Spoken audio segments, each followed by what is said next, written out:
দমকলের মতো জরুরি পরিষেবার ল্যান্ডলাইন ও টোল ফ্রি নম্বর আছে, ফেক কল এই নিয়ে যথেষ্ট বিভ্রান্ত দমকল কর্মীরা। প্রতিদিনই চলে এমনই ঘটনা, এতে যথেষ্ট বিরক্ত। এই ঘটনা ঘটেছে ইসলামপুর দমকল কেন্দ্রে। ফলে আপৎকালীন সময় দমকলে ফোন করে লাইন পাচ্ছে না বিপদগ্রস্তরা। এই দমকল কেন্দ্রে প্রায় ফোনের রিসিভারের এক প্রান্ত থেকে ভেসে আসে নানা রঙ্গরসিকতা। কারো আবদার, মোবাইলে রিচার্জ শেষ, একটু করে দেবেন প্লিজ। কেউ বা বলে মোবাইলে নেটওয়ার্ক নেই তাই ফোন করেছি। কখনো কখনো শুনতে হয় নানা অশ্লীল গালিগালাজও। এই প্রসঙ্গে ওই কেন্দ্রের এক আধিকারিক জানান, যেহেতু দমকলে টোল ফ্রি নম্বর 101 ও দপ্তরের ল্যান্ডলাইনের কল একই টেলিফোনে আসে, তাই অনেকেই টোল ফ্রি নম্বরে ফোন করে এমন রসিকতা করায় সমস্যা তৈরি হচ্ছে। এই পরিস্থিতিতে এমন অকারণ ফোনের জন্য সমস্যায় পড়েছেন দমকল কর্মী থেকে আধিকারিকরা। দমকল কর্মীরা জানান, তারা সর্বদা সতর্ক ও সজাগ। কোনো আপদ বিপদ ঘটলে তারা সবসময় তৈরি।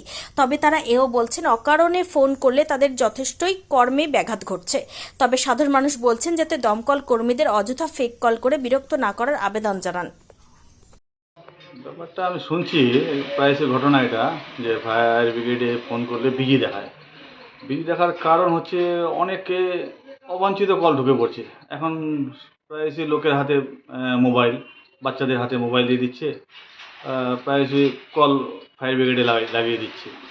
সেক্ষেত্রে বিজি দেখাচ্ছে। আর কোনো দুর্যোগ বা দুর্ঘটনা ঘটলে যখন আমরা ফোন করছি তখন বিজি দেখাচ্ছে। এটা খুবই খারাপ। সেই জন্য বলতে চাই যে ফায়ার ব্রিগেডের অবাঞ্ছিত কল রোখার জন্য জনগণকে একটু সজাগ থাকতে হবে। কী নাম আপনার? পূর্ণ দাস। হ্যাঁ, এখানে অনেক সময় দেখি আমরা তো থাকি, তো সবসময় একটা অন্য নম্বর থেকে কল আসে, ফ্যাক কলগুলো আসে। ফ্যাক কলগুলো এসে নানা ধরনের কথা বলে। তো এটা যদি না আনা আসে তাহলে আমাদের খুব সুবিধা হয়, এই কারণেই, কারণ আমরা বুঝতে পারি না কোনো সময় যে কে কী বলছে। ফায়ার ব্রিগেডে ফোন আমরা যখনই কল আসে তখনই তো আমরা ভাবি যে কোনো ইমার্জেন্সি হয়েছে। এবার এরকম যদি কেউ চেষ্টা করে তাহলে তো আমাদের তো একটা অবশ্যই খারাপ লাগে। এর ফলে কতটা সমস্যা হয়? না, এখানে এরকম ফ্যাক করে তো খুব সমস্যা হয়।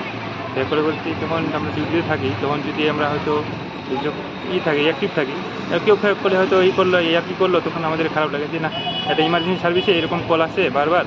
তো এটা আমাদের ঊর্ধ্বতন কর্তৃপক্ষকে জানাননি বিষয়টা? আমাদের স্যারকে তো জানিয়েছি, যে ওসি সাহেব আছে, অপূর্ব স্যার, ওনাকে জানানো হয়েছে। তো জনসাধারণ উদ্দেশ্যে কী বলতে চান? জনসাধারণ বলবো যে আপনারা দয়া করে ইমার্জেন্সি সার্ভিসে ফ্যাক কল দেবেন না। ইমার্জেন্সি হলে সবসময় ফোন করেন, আমরা অ্যাভেলেবল আছি। যখনই ফোন করবেন আমরা পৌঁছে যাবো। স্যার, আপনার নাম, কোন পদে আছে? আমার নাম রোশন আলম, সাব অফিসার, ইসলামপুর।